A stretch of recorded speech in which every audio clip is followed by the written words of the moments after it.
A very good morning and welcome to News at 10 on Rajya Sabha Television. Well, NITI Aayog is to meet today to discuss economy post-demonetization. Well, that is our top focus, and also we take a closer look at the Congress's show of strength on demonetization, the opposition meeting today. Well, JDU, CPM and NCP are going to skip this meet, and TMC, however, is likely to attend. All the details on that as well, starting with the headlines. Prime Minister to take stock of economy with experts at NITI Aayog. Finance Minister hints at lower levels of taxation ahead of budget.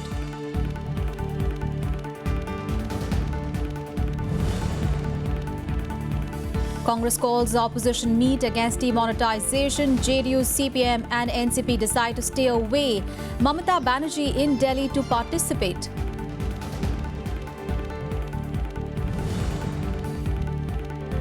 Enforcement Directorate detects cash deposits over 100 crore rupees in BSP accounts, seeks full details, likely to send notices soon.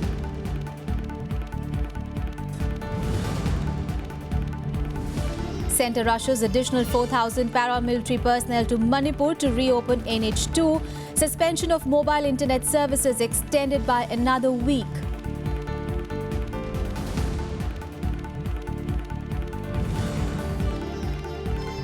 And Japanese Prime Minister Shinzo Abe on historic visit to Pearl Harbor along with US President Barack Obama. First visit by leaders of both the nations since attack in 1941.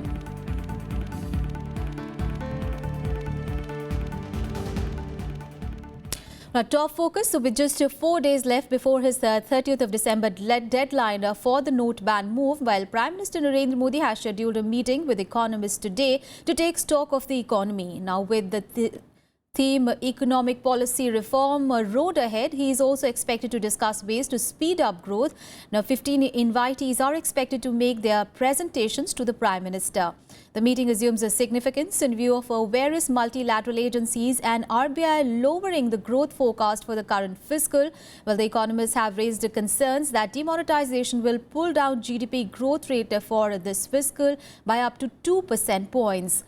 Well, the Prime Minister will also take stock of various initiatives of NITI Aayog to promote the digital economy like Lucky Grahak Yojana and Digi Dhan Vyapar Yojana to incentivize digital payments.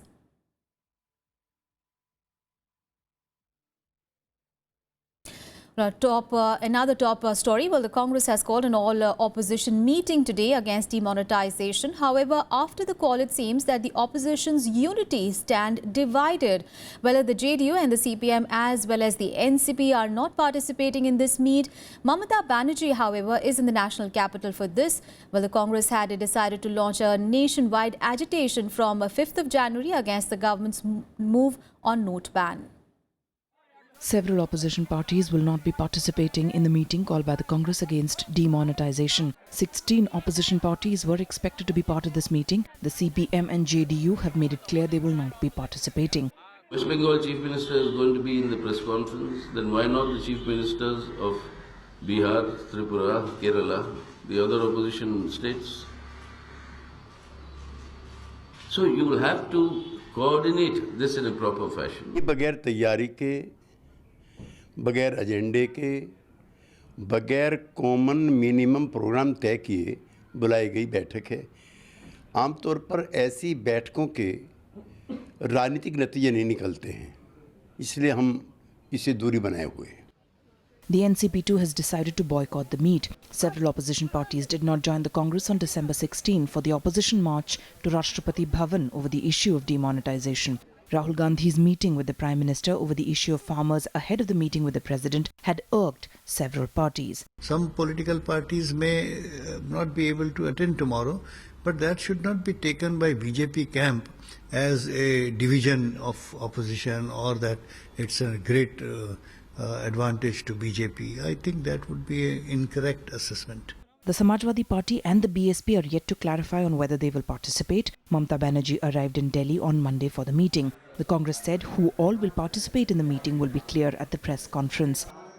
जो आएंगे कल आएंगे, अगर कल कोई नहीं आएंगे तो हो सकता है अगले टाइम वो आएंगे, और क्या मैं कह सकता हूँ। जिसको भी आक्रोश है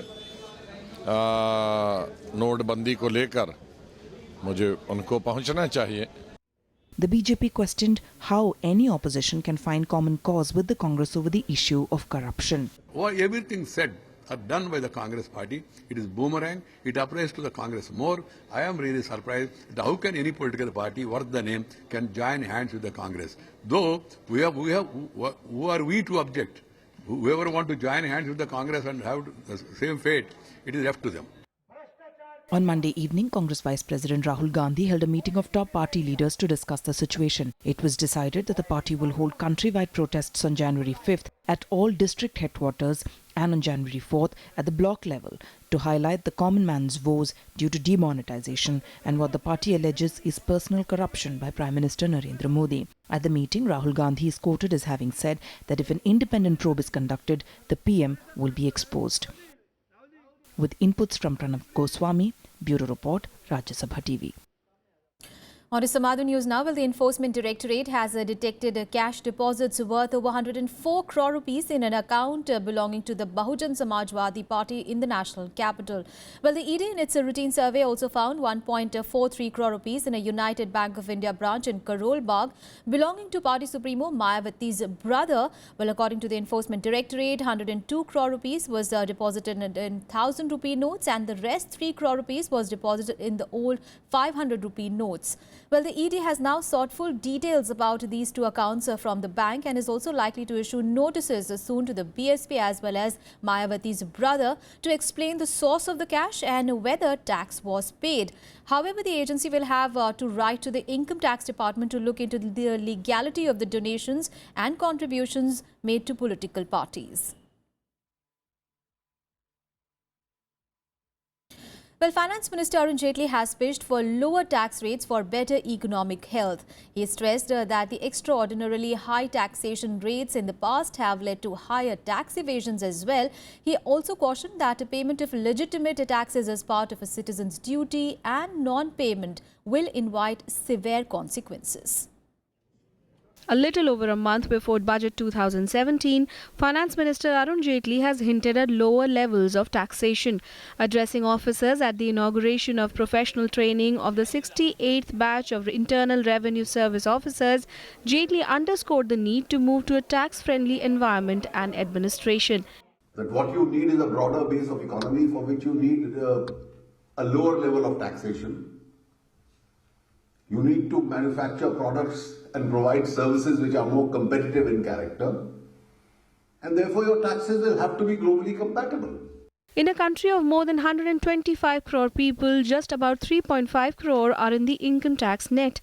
The Tax Administration Reform Commission has pointed out that only 3.3% of the population pays tax in India, compared to 39% in Singapore, 46% in US and 75% in New Zealand. The government collected 6,96,200 crore rupees in revenue under direct taxes in 2014-15, about 14% short of the projected target of 7,05,000 crore rupees.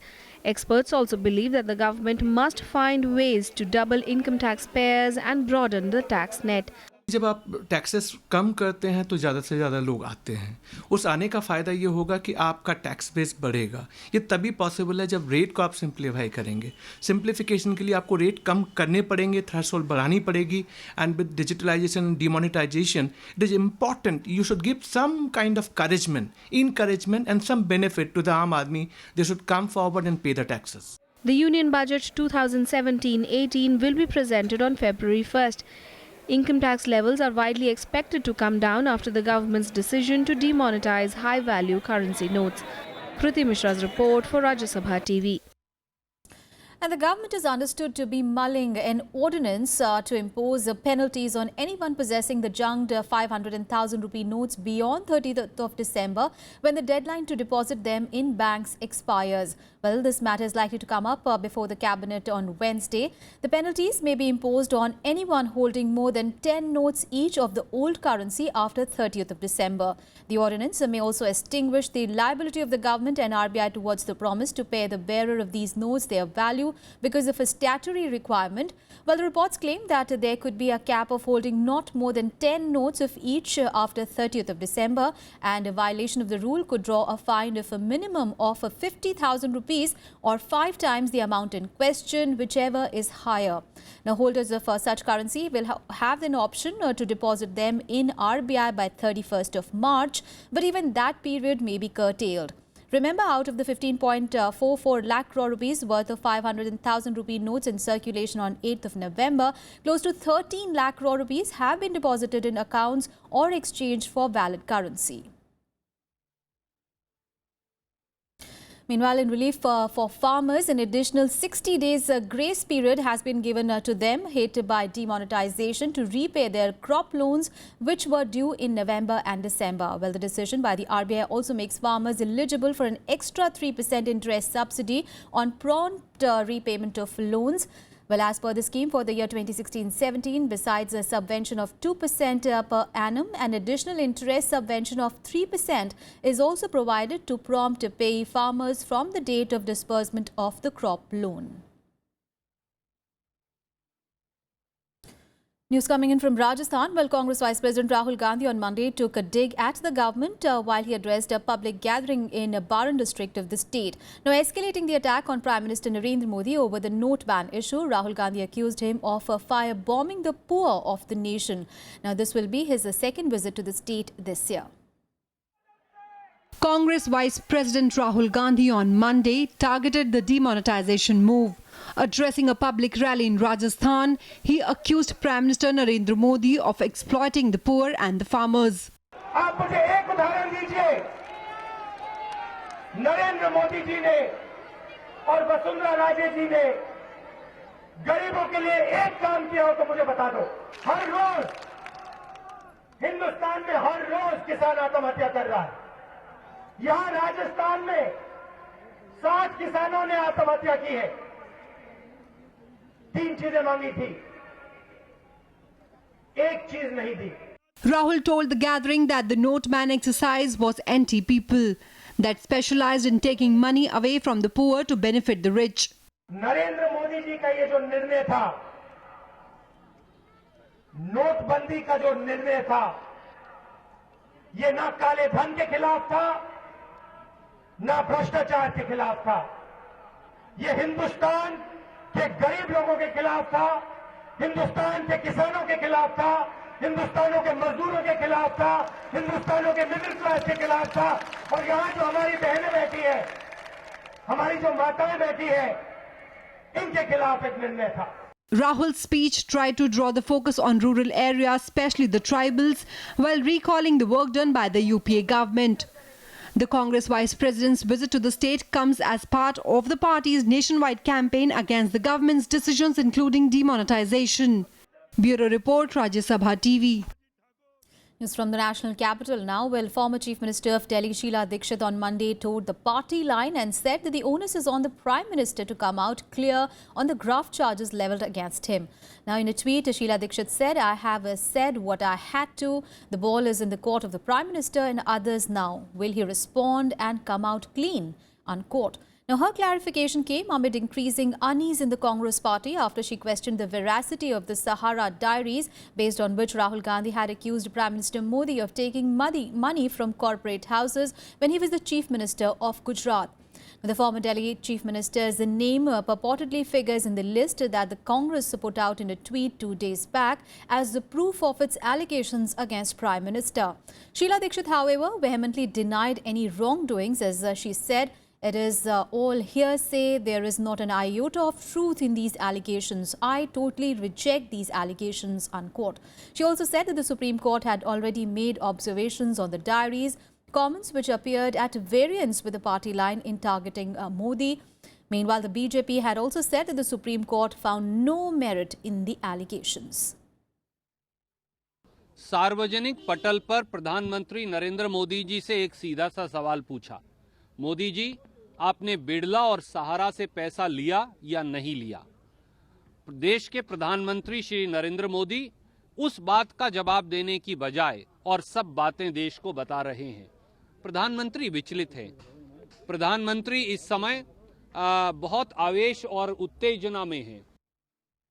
And in News at 10, we'll take a very short break. We have more news on the other side. Stay with us.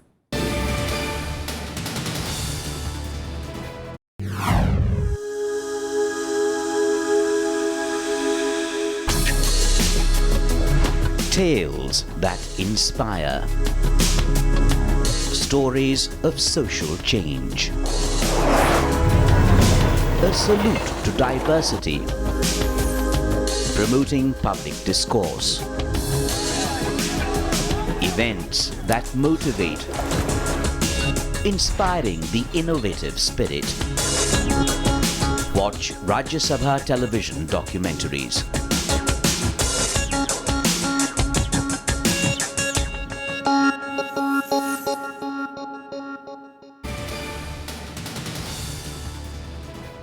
Some good news for the state of Andhra Pradesh, and the centre has released 1,981.54 crore rupees through the National Bank for Agricultural and Rural Development, or NABARD, for the Andhra Pradesh's ambitious 16,000 crore rupees Polavaram irrigation project along the Godavari River. While Finance Minister Arun Jaitley, Union Minister Venkaiah Naidu, Andhra Pradesh Chief Minister Chandrababu Naidu and Water Resources Minister Uma Bharti were present at the event. While the Finance Minister said that this move should quell any sense of distrust in Andhra Pradesh towards the centre's intention over the funding of the project, Venkaiah Naidu said that misgivings or fears about the project will be discussed in due course of time. Now, Polavaram Irrigation Project, a multi-purpose project, has an assessed command area of 2.91 lakh hectares and power generation potential of 960 megawatts.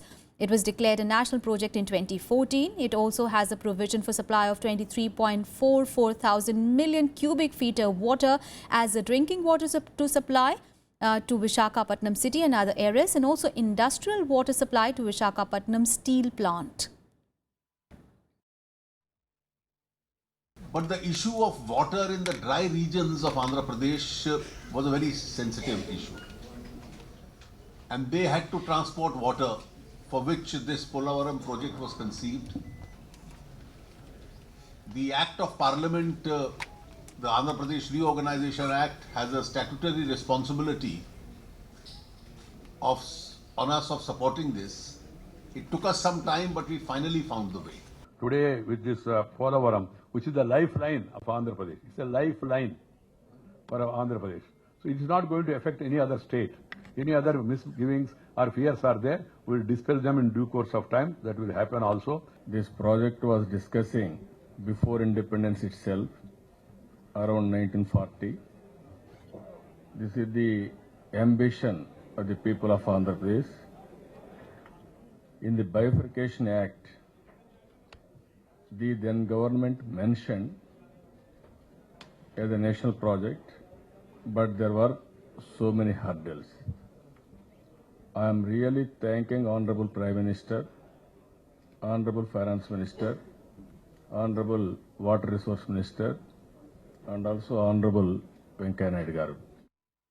And now an update on the situation in Manipur, and the centre has rushed an additional 4,000 paramilitary personnel to Manipur in its efforts to reopen NH2, which has been blocked for nearly 2 months by the United Naga Council. With this, the total number of central security personnel deployed in the state for assisting the administration has now gone up to 17,500.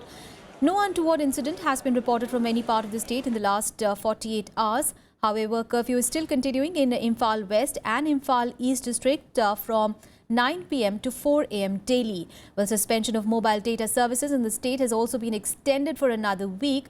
Meanwhile, journalists from the state have also expressed concern over the hardships being faced by the people, and they have sought the centre's immediate intervention to get back the normalcy.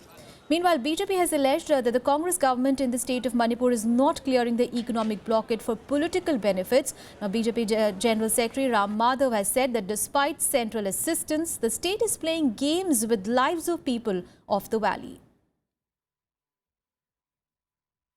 Manipur Chief Minister is playing games with the lives of the people of the valley. Government of India from day one has asked him to avail of all the required support from the central government. Forces were made available to him. he was asked to take the help of the forces and clear the blockade.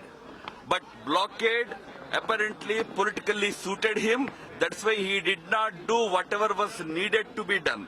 It was totally, completely the failure of the Manipur Chief Minister with a very, I would say, very unfortunate electoral gamble he played, thereby throwing the lives of the people in the valley to such a difficult situation. And India on Monday successfully tested its indigenously developed nuclear-capable missile Agni-5 from Odisha coast. Well, this missile has been designed and developed by DRDO scientists under the Integrated Guided Missile Program.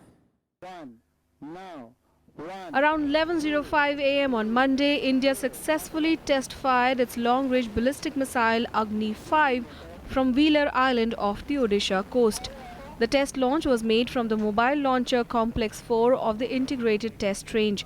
Agni-5 has the capacity to strike targets anywhere in Asia and parts of Africa and Europe.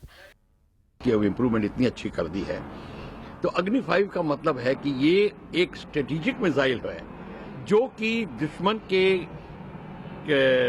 किसी भी target को 5000 kilometre से extend हो गई अब 5800 6000 kilometre और कहते हैं 8000 तक हो सकती है मतलब चाइना का कोई भी टारगेट है उसके ऊपर ये हमला कर सकती है इसका जो न्यूक्लियर इसका जो वॉरहेड है 1000 किलोग्राम का होता है चाहे न्यूक्लियर हो चाहे कन्वेंशनल हो Agni-5 is capable of striking targets more than 5,000 kilometers away.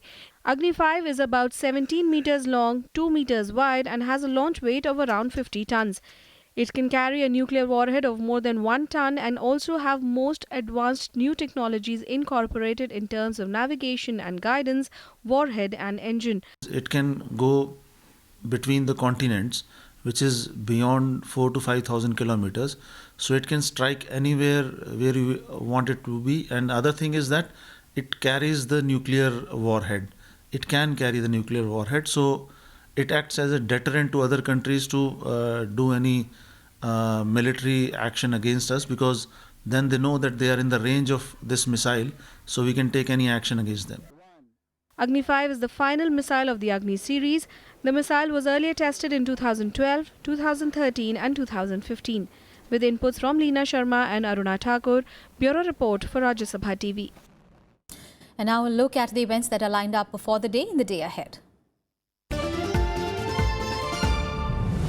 Prime Minister Narendra Modi will lay the foundation stone of a network of all-weather roads to Char Dham in Dehradun today. The 12,000 crore rupee project will allow uninterrupted access for pilgrims to the 4 Himalayan shrines, which bore the brunt of devastating floods in 2013. Well, to enhance road safety, the all-weather roads will have tunnels, bridges and flyovers. Well, Prime Minister Modi will also address a rally at the parade ground. An interministerial central team led by the Home Ministry will visit Tamil Nadu today for the spot assessment of the damage caused by the massive 12th of December cyclone Varda. The delegation will visit the affected areas in Chennai, Kachipuram and Tiruvallur districts. The team will assess the damage caused by the cyclone to agriculture, industries, infrastructure and other sectors and submit its report to the centre. Russia will hold secretary-level trilateral talks in Moscow with Pakistan and China today on the restoration of peace in Afghanistan. Pakistan's Foreign Secretary Azaz Ahmad Chaudhry will represent the country. Well, the move comes after the Russian Foreign Ministry had declared that the United States has no clear strategy in Afghanistan and it only has a military and political presence in the war-hit nation.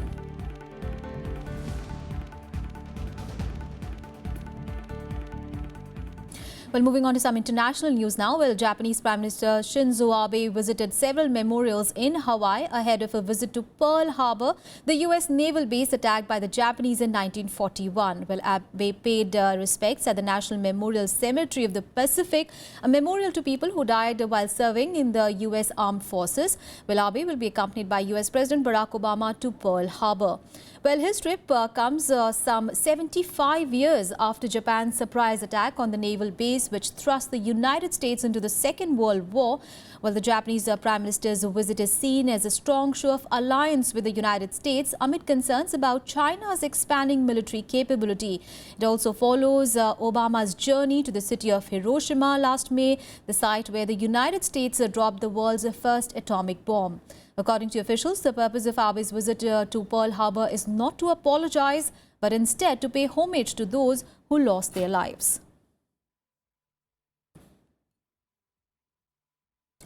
And Russian rescuers on Monday found the first parts of the Syrian-bound military plane that plunged into the Black Sea. Now, Kremlin has, however, ruled out terrorism as the possible reason for the crash that killed 92 people on board. Well, the Russian military said that 2 elements of the plane's control mechanisms were found and brought to the shore. Another body was also recovered, raising the number of bodies found to 12. Now, many more bodies are believed to be trapped inside the remains of the aircraft. Now, investigators are, however, yet to confirm the cause of the crash. Investigators are looking into whether the pilot error or a technical fault may have brought down the aircraft. Now, the Tu-154 jet with 92 people on board was heading to Moscow's military base in Syria when it disappeared from radar on Sunday morning, minutes after taking off from the Adler airport, where it had halted for refueling.